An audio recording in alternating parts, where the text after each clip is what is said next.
¿Cómo se explica esto que sucedió en Chile, como ese movimiento pendular entre Bachelet y Piñera? Que cuando se iba uno parecía que se terminaba el ciclo y ahora vuelve otra vez Piñera. Yo lo que creo que se explica en parte por cierto agotamiento de la capacidad sobre todo de los partidos que eran los partidos de lo que se llamó la concertación de partidos por la democracia, que fue los partidos que se coaligaron para oponerse al régimen de Pinochet a fines de los 80 y que después fuera un gobierno sistemáticamente hasta 2010, que es cuando Piñera alcanza el gobierno.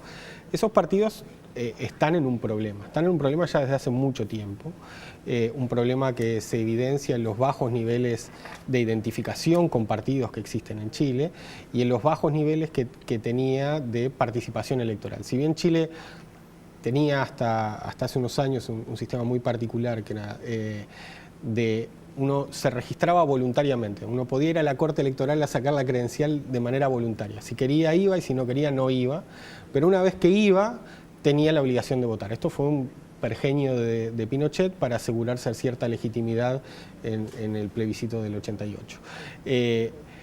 Unido a eso tenía un sistema también que aseguraba sobre todo a los segundos partidos, pero aseguraba a todos los partidos que estaban en competencia a partir de bajos niveles de competitividad una estabilidad muy grande, ¿no?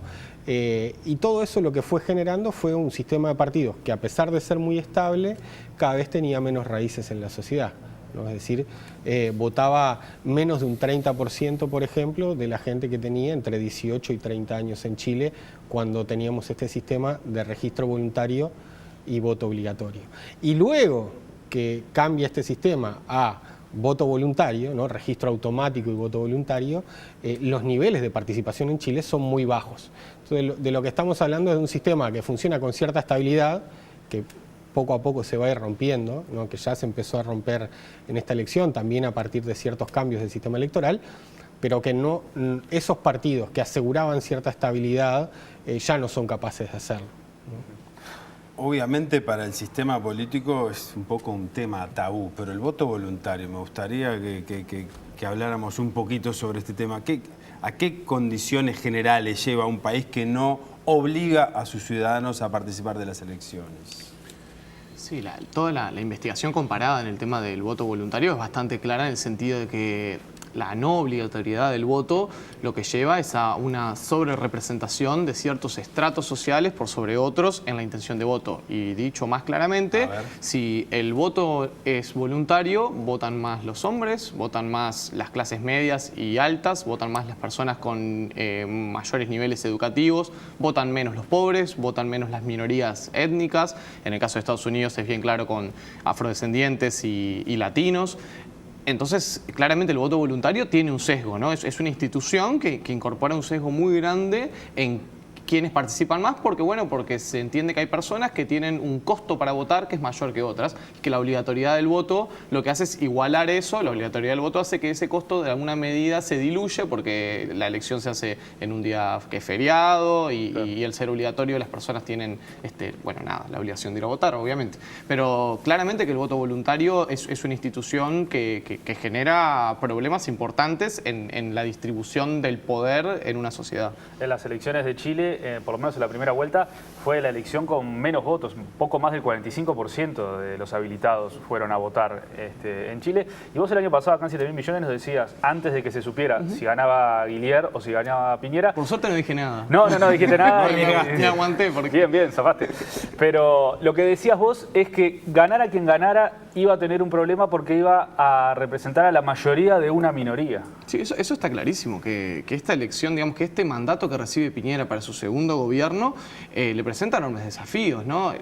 El principal, tal vez, en términos institucionales, es la fragmentación que hay en el Congreso, que es un fenómeno nuevo para la política chilena, que en las últimas décadas se estructuró a partir de dos bloques, como decía Rafael, dos bloques cuyo clivaje fue el plebiscito del 88, los que estuvieron del lado de la democracia y los que estuvieron del lado de mantener el régimen de Pinochet. Eso se empezó a romper con los cambios en el sistema electoral electoral, que la representación proporcional permitió que entraran al Congreso nuevas fuerzas políticas, en particular por el lado izquierdo del espectro ideológico, con el Frente Amplio. Y bueno, Piñera va a tener que negociar, ¿no? Va a tener que armar una coalición para poder respaldar sus políticas. Hay que ver cómo se para esta izquierda un poco más antisistema, entre comillas, ahora que está en el sistema y que está en el Congreso, qué tipo de oposición va a hacer a Pinochet. También hay que ver qué hace la democracia cristiana.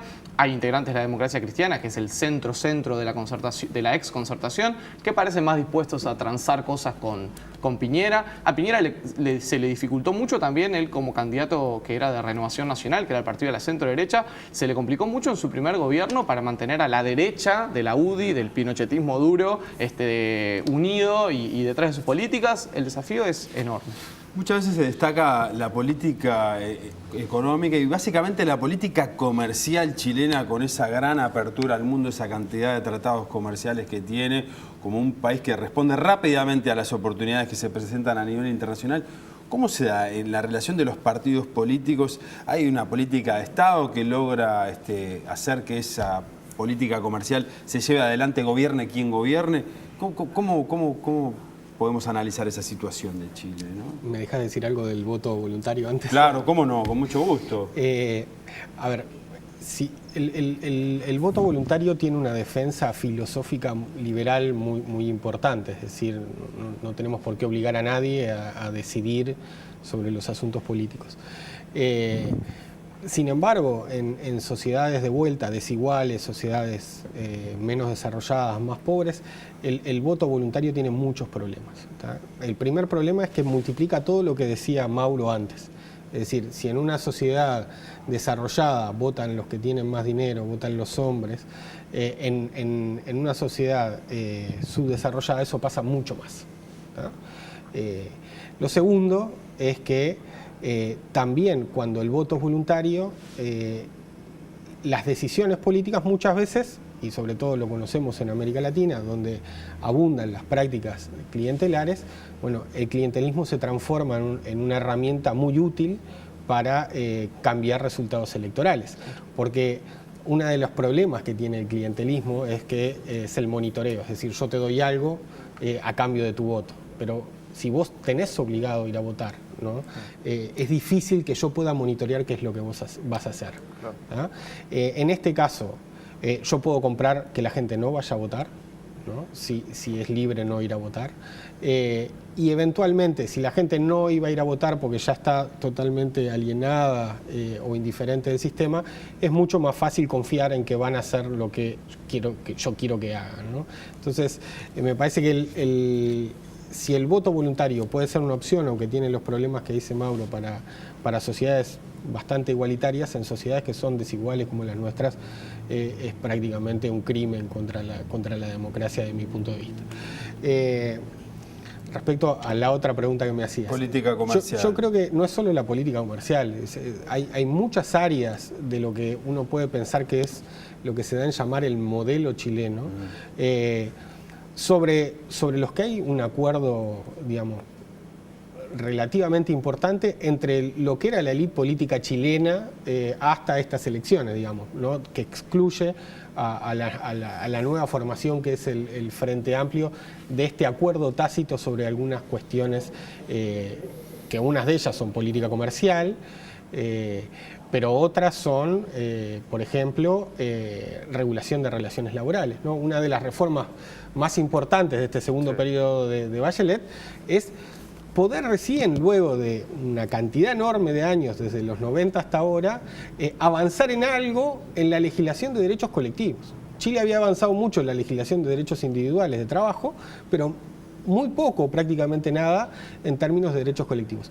El gobierno de Bachelet avanza, pero avanza en términos de la regulación de derechos colectivos de una manera que es, si uno la compara con la legislación uruguaya, digamos, es tremendamente liberal, es decir, no avanza un ápice en lo central de la negociación colectiva, que es la negociación por rama de actividades. Prácticamente lo que habilita es algo que todos los países liberales del mundo habilitan, que es la negociación o da un escenario para la negociación por empresa.